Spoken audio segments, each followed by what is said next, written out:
नमस्कार विद्यार्थी मित्रांनो, एन के ऑनलाईन क्लासमध्ये आपले सर्वांचं मनपूर्वक स्वागत. मित्रांनो, इयत्ता 12वी बोर्ड परीक्षा 2026 या परीक्षेला सुरुवात झालेली आहे आणि आज प्रथमच इंग्रजी या विषयाचा पेपर झालेला आहे. हा पेपर कसा होता, कशा पद्धतीने तुम्ही उत्तरं लिहायला हवी होती याविषयीची थोडक्यात माहिती आजच्या व्हिडिओमध्ये आपण पाहणार आहोत. एक मॉडेल आन्सरच मी तुम्हाला या ठिकाणी सबमिट करतो आहे. पहा, तुम्ही चेक करून घेऊ शकता कशा पद्धतीने तुम्ही उत्तर लिहिलेले आहेत आणि कशा पद्धतीने ती उत्तरं लिहायला हवी होती. 10/2/2026 रोजी हा इंग्रजीचा झालेला पेपर आहे. 16 पानांचा पेपर 80 मार्कासाठीचा. सुरुवातीला काही इन्स्ट्रक्शन सूचना दिलेल्या होत्या, त्या तुम्ही पाहून घ्यायच्या होत्या. Only blue and black pens are allowed. दोन्ही पेन चालत आहेत. Use colour pencil pen is not allowed. कलरचे नव्हते चालत. In pair in point 2 above just word without a presentation of the activity format will not be given credit.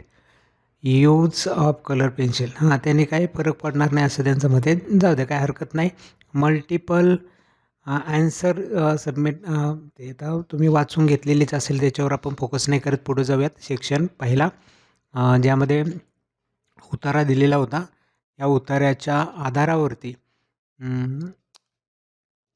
तुम्हाला प्रश्नांची उत्तरे द्यायची होती, ॲक्टिव्हिटी सोडवायची. आता A1 ॲक्टिव्हिटी दिलेली होती. इथं हे जे डायग्रॅम दिले ना, ते डायग्रॅम तुम्हाला कंप्लीट करायचं होतं सोपीच्या जर्नीचं. तर ॲक्च्युअलमध्ये असे प्रश्न तर पाठीमागच्या परीक्षांमध्ये नव्हते, ह्या परीक्षेत देण्यात आलेले आहे. व्हेन डायग्रॅमच्या बेसवरती जसे प्रश्न असतात तसे, म्हणजे व्हेन डायग्रॅम पण बी ॲक्टिव्हिटीमध्ये वेगळ्या पद्धतीने दिला आणि ह्या देखील वेगळ्या पद्धतीने दिला. म्हणून तुम्हाला थोडंसं वेगळं वाटलं असेल, परंतु उत्तर लिहिताना काही फारसा फरक नाही. एकसारखेच दोन प्रश्न ह्या ठिकाणी आले होते. हे प्रश्न कसे सोडवायला पाहिजे नव्हते पहा. सोपीची जर्नी विचारलेली होती. ह्या जर्नीमध्ये इथं आपल्याला एक पार्ट दिला होता, एक अनकम्प्लीट होता, एक दिला होता, एक अनकम्प्लीट होता. तर असे हे पार्ट तुम्ही बॉक्सेस करून जर लिहिले असते तर अतिशय व्यवस्थित त्या ठिकाणी दाखवता आलं असते, ॲक्टिव्हिटी कंप्लीट करता आली असते. तर ते अशा पद्धतीने लिहिणं गरजेचे होते. यानंतर A2 ॲक्टिव्हिटीमध्ये अर्लियर लाईफ आणि प्रेझेंट लाईफ कसं आहे त्याच्याविषयीची हायलाईट डिफरंट त्याच्यातला करायचे होते, त्यावेळेच्या ना ह्यावेळेस. तर इथं आपण पाहूयात. कंटेन अशा पद्धतीचे काही मुद्दे आपण या ठिकाणी हायलायटेड घेतलेले आहेत आणि इकडे देखील घेतलेले आहेत. असंच तुम्ही सेम टेबल तयार करून याचं उत्तर लिहिलं असं तरी चाललं असतं. त्यानंतर नेक्स्ट A3मध्ये वेन आकृती टाईप क्वेश्चन देण्यात आलेला होता. आता हाही प्रश्न काय एकाच याच्यामध्ये एवढे सगळे कसे प्रश्न विचारलेत, थोडंसं वेगळाच प्रश्न टाईप ह्या ठिकाणी फॉलो झाला. काय हरकत नाही, पण त्याचेही 4 पॉईंट आपल्याला ह्या ठिकाणी शोधून लिहायचे होते. तर ते अशा पद्धतीने 4 पॉईंट तुम्ही लिहिणं अपेक्षित होतं. त्यानंतर पर्सनल रिस्पॉन्सचा प्रश्न होता. तो तुम्ही तुमच्या पद्धतीने जसं लिहिता येईल त्या पद्धतीने मांडला असता तरी त्याचं ॲन्सर ॲक्सेप्ट केलं जातं. तर तो एक प्रश्न होता. त्यानंतर नेक्स्ट पुढचा प्रश्न जर पाहिला तुम्ही, डू ॲज डायरेक्टेड, यामध्ये ग्रामरचा पार्ट विचारला जातो. तर आपल्याला पहिल्या A5मध्ये पहिला जो क्वेश्चन होता त्याच्यात पास्ट कंटिन्यू टेन्सचं वाक्य ओळखायचं होतं. तर पास्ट कंटिन्यू, पास्ट म्हणजे भूतकाळ, भूतकाळासाठी काय असतं, हॅड असतं, पण ते पूर्ण भूतकाळासाठी आहे. आपल्याला प्रेझेंटचं हवं आहे, कुठलं पाहिजे, पास्टचं हवं आहे, म्हणून हे येणार नाही. कंटिन्युअसमध्ये हॅड येणार नाही, हे भविष्यकाळ आहे म्हणून हे वाक्य नाही. वॉज, हा भूतकाळ दाखवतो वॉज. त्याच्यानंतर ING रूप पाहिजे म्हणजे कंटिन्यू होईल, पास्ट आणि कंटिन्यू. तर हे C मध्ये जो प्रश्न होता तो पर्याय तुमचा बरोबर होता. तर या ठिकाणी पाहू शकता तुम्ही C हा जो पर्याय आहे तो बरोबर आहे. त्यानंतर पुढचा जो प्रश्न होता तो कसला होता, चला चेक करूया. गिवन सेंटेन्स शोईंग सर्टन्टी दाखवणारी मॉडेल ऑक्झिलरी कोणती आहे वाक्यामध्ये, ते आपल्याला ओळखायचं होतं आणि ते दिलेलं आहे B. हे दुसरं वाक्य जे आहे ते विल बी, हे सर्टन्टी दाखवतं. त्यानंतर व्हॉकॅब्युलरीवरती आधारित प्रश्न होता. ॲनाटॉमी प्रश्न शब्द तुम्हाला शोधायचे होते या दोघांचे. तर ते अशा पद्धतीने आपल्या उत्तरामध्ये मिळत होते 2. ते तुम्ही लिहिणं अपेक्षित होतं. लँग्वेज स्टडी नॉन टॅक्ज्युअल ग्रामरवरती आधारित डुएल डायरेक्ट B1मध्ये 2 प्रश्न आहेत. पहिला कंसामध्ये दिलेला आहे पहा प्रश्न, पॉझिटिव्ह डिग्रीचं वाक्य ओळखायचं, रिराईट पुन्हा लिहायचं होतं. आता पॉझिटिव्ह डिग्री म्हटलं की ॲज विशेषण ॲज असं फॉर्मॅटमध्ये असतं. तर ॲज विशेषण ॲज विशेषण ॲज बेस्ट ॲज गुड सगळीकडं ॲज आलेलं आहे म्हटल्यावरती तुम्हाला डिटेलमध्ये थोडं जावं लागेल. आता विशेषणाची रूपं पाहूया. ॲज 2 शब्दांच्या मध्ये जे विशेषणाचं रूप असतं ना, ते इथं गुड दिलेलं आहे. गुड हे पॉझिटिव्हचं रूप आहे, बरोबर आहे. इथं बेटर हे कम्पॅरेटिव्हचं आहे, म्हणजे हे वाक्य चुकीचं आहे. ॲजच्यामध्ये बेटर येत नाही कधीच. त्यानंतर बेस्ट पण येत नाही. हे सुपरलेटिव्ह डिग्रीचं वाक्य होईल मग बेस्ट वापरलं तर. म्हणजे हे 2 वाक्यामध्ये बी आणि सी चुकीचीच होती. राहिल्या पर्याय ए आणि डीमध्ये. तर इथं आता यांच्यामध्ये चेंजेस काय आहेत? इज वापरलेला आहे आणि ह्या ठिकाणी आर वापरलेलं आहे. ओके. आता इज आणि आर ह्या दोघांपैकी कोणतं यायला हवं?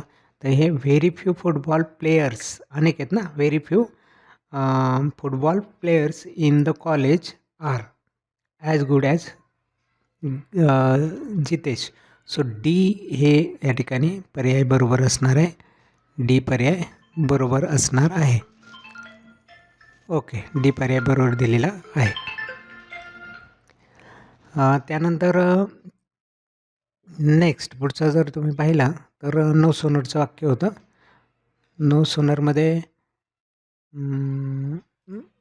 सोनरमध्ये सी हा पर्याय बरोबर होता, सी. त्यानंतर इनडायरेक्ट स्पीचचं वाक्य होतं, त्यामध्ये इनडायरेक्टमध्ये डी हा पर्याय बरोबर होता. असे 3 वाक्य तुम्ही या ठिकाणी पाहू शकता. हे लिहिणं अपेक्षित होतं. त्यानंतर स्पॉट द एररमध्ये काय केलेलं होतं या ठिकाणी? इथं प्रॉब्लेम होता वाक्यामध्ये. डीड नॉट आणि त्याच्यानंतर परत क्रियापदाला ईडी प्रत्यय लागलेला होता. जर डीड ऑलरेडी इथं वापरलेला आहे तर तुमचा ह्या क्रियापदाला ईडी येणार नाही, म्हणून खालच्या वाक्यामध्ये पहा ईडी काढून टाकलेला आहे. ओके, एवढंच एरर होता. ईडी हे क्रियापदाला जॉईन नको होतं. त्यानंतर नेक्स्ट पुढच्या ह्याच्यामध्ये A1 क्वेश्चन 2 मधला ट्रू ऑर फॉल्स ओळखायचे होते. तर यामध्ये पहिलं वाक्य फॉल्स होतं, ते करेक्शन करून वाक्य आपण अशा पद्धतीने लिहू शकत होतो. ट्रू वाक्य आहे ते तर काही प्रॉब्लेम नाही. नंतर हे फॉल्स वाक्य होते ते करेक्शन करून अशा पद्धतीने लिहिणं अपेक्षित होते. 3 वाक्य फॉल्सचे दिसत आहेत. त्यानंतर A2 ॲक्टिव्हिटीमध्ये प्रूफ ऑफ स्ट्रिक्ट बिहेवियर दिलेलं होतं. तर ते कशावरून कळतं आहे? प्रूव्ह कशावरून झालं? तर ह्या 2 सेंटेन्सवरून आपल्याला ते प्रूव्ह करता येत होतं. त्यानंतर रिझन होतं. रिझन मी सांगितलं, हे तुमच्या मनाने लिहू शकता, तरी पाहून घ्या कशा पद्धतीनं अपेक्षित होतं. त्यानंतर पर्सनल रिस्पॉन्स होता A4मध्ये, तर तोही तुम्ही मनाने लिहू शकत होता. ओके. त्यानंतर ग्रामर A5मध्ये ग्रामरचा क्वेश्चन होता. A5कडे जाऊयात आपण. ग्रामरचा प्रश्न नेक्स्टमध्ये डू ॲज डायरेक्टमध्ये identify the correct passive voice.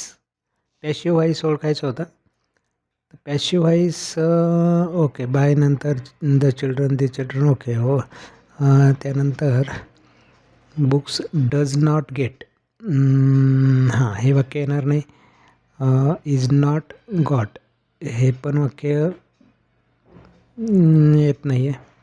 There parent are not allowed. Okay, तर याच्यामध्ये सी टाईपचं जे वाक्य होतं ते या ठिकाणी बरोबर आहे, सी पर्यायामधलं. वाक्य पाहावं लागेल आपल्याला आधी. The children do not get completed. Okay, so children नंतर जाईल आणि हा भाग कम्प्लीट ह्या पुढे येणार. Complete attendance for their parents. Parents आहे, सो पॅरेंट्स आहे. Complete attend from their parents is not got by the children. C हे पर्याय या ठिकाणी बरोबर देण्यात आलेला आहे. ओके, त्यानंतर 2 नंबरचा पर्याय ह्या ठिकाणी बरोबर होता.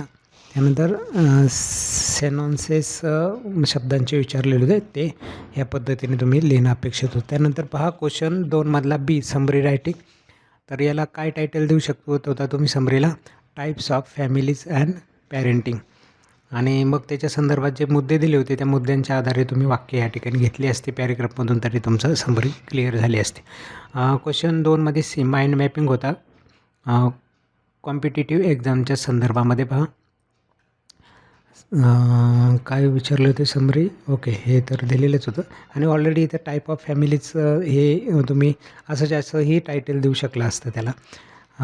Competitive exam using your idea याच्या बेसवरती कॉम्पिटिशन एक्झामवरती माइंड मॅप तयार करायचं होतं. कॉम्पिटिशन एक्झामच्या संदर्भात काय करू शकता तुम्ही? त्याचे टाईप कोणते स्पर्धा परीक्षांचे? तर MPSC, UPSC, JEE, नेट यांसारखे वेगवेगळे स्पर्धा परीक्षा आहेत. रिसोर्सेस त्याचे काय आहेत कॉम्पिटिटिव्ह एक्झामसाठीचे? तर टेक्स्टबुक्स आहे, ऑनलाईन कोचिंग आहेत, ऑफलाईन कोचिंग आहेत, ते तुम्ही सांगू शकला असता. रिक्वायरमेंट काय असते कॉम्पिटिटिव्ह एक्झामसाठी?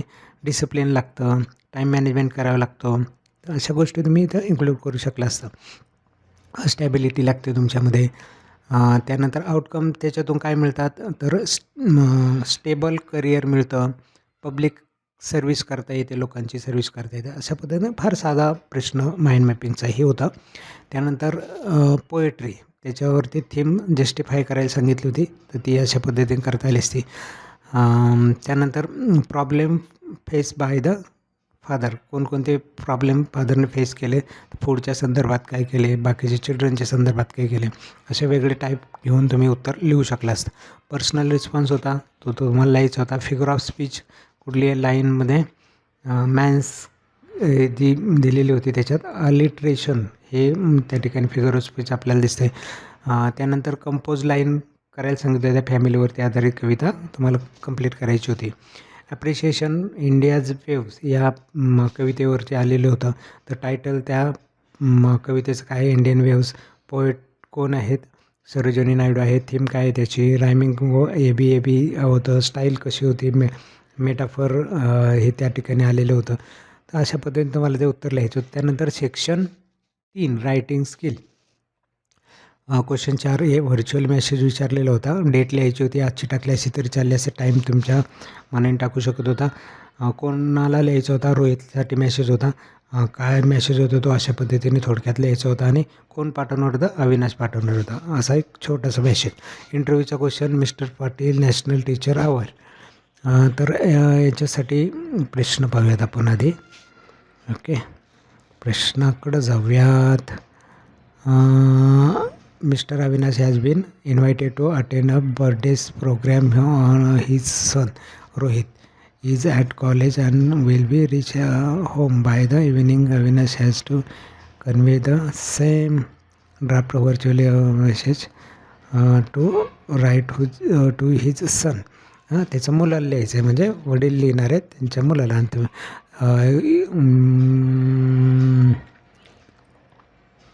अविनाश ह्याचं कन्वे करतो आहे तो. ओके, कन्वे करणारा मेसेज लिहायचा होता. बरंच डाटा इथं होता म्हणून याच्यातून वाक्य तयार करून तुम्ही सहज मेसेज लिहू शकला असतं. सॉरी. त्यानंतर आपण जात होतो इंटरव्ह्यूच्या क्वेश्चनकडे, नाही का? इंटरव्ह्यूचा क्वेश्चन इथं imagine you have to conduct an interview for a ideal teacher. Okay, टीचरचा इंटरव्ह्यू घ्यायला सांगितलं आहे. तो कुठलं तरी अवॉर्ड मिळालेलं टीचर ह्या ठिकाणी घ्या आणि मग त्याच्यावरती असे क्वेश्चन तयार केले असते, बेस्ट तुमचं ॲन्सर झालं असतं. त्यानंतर रिव्ह्यू वाईल्ड लाईफ इंडिया याच्यावरती रिव्ह्यू विचारला होता. एक छोटीच तुम्ही प्रोग्राम पाहिलेला आहे त्याच्या बेसवरती, तर अशा पद्धतीने तुम्ही पिक्चरसारखा तो रिव्ह्यू लिहू शकला असता. त्यानंतर 5वा शेवटचा 4था लिटरेचर नॉवेलवरती. तर हिस्ट्री ऑफ नॉवेलवरती मॅच द कॉलमच्या जोड्या विचारलेल्या होत्या. त्या जोड्या अशा पद्धतीने आपण मॅच करणं गरजेचं होतं. Novel 2000 year, words, first novelist 20th century, fill in the blanks, title, realistic, त्या अशा या जोड्या या ठिकाणी होत्या. मला वाटतं तुम्ही ह्या सगळ्या लिहिलेल्या असतील, स्क्रीनशॉट घेऊन पाहू शकताय. टू सर्व विथ लववरती मिस्टर फ्लोरियन जे हेडमास्टर आहे त्यांच्यावरती स्ट्रक्चर विचारलेलं होतं कॅरेक्टर. मिस जोसेफवरती कॅरेक्टरची माहिती आलेली होती, त्यामुळे ती लिहिलेली असेलच. चला, अराउंड द वर्ल्ड ऑफ 18 डेजमध्ये गिल्ट्स यांच्यावरती आणि थीम विचारलेली होती. सो हेही प्रश्न तुम्हाला लिहिता येऊ शकत होते. The sign of the four मध्ये मिस मॉर्चन केस याच्यावरती आणि होल्म्स डिमेनॉर यांच्यावरती कॅरेक्टरची माहिती विचारण्यात आलेली होती. तर एकंदरीत अशा पद्धतीने तुमची ही क्वेश्चन पेपर होती आणि ते अशा पद्धतीने सोडवणं गरजेचं होतं. मला वाटतं आपण सर्वांनी बेस्ट ट्राय केलेलं असणार आहे, बेस्ट तुमचं दिलेलं असणार आहे क्वेश्चन पेपर सोडवण्यासाठी आणि नक्कीच तुम्हाला मार्क देखील चांगले मिळतील. चला तर मग आजचा व्हिडिओ या ठिकाणी थांबूयात. भेटूया पुढच्या नवीन व्हिडिओमध्ये अशाच पद्धतीने नवीन माहितीसोबत. तोपर्यंत नमस्कार.